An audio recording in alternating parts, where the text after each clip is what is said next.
是1个月多。现在一个月慢慢跑，那是没来到因为从11月份开始，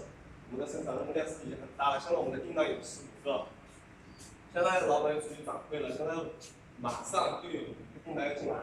所以的话，11月份将有20个订单，10月份再养12月份，明年我们以现在的一个生产效率，像以前我们每个月只是8台的话远远是不够的，所以我们现在必须改革。大家也不要觉得我们取消了什么福利，我们只是取消这。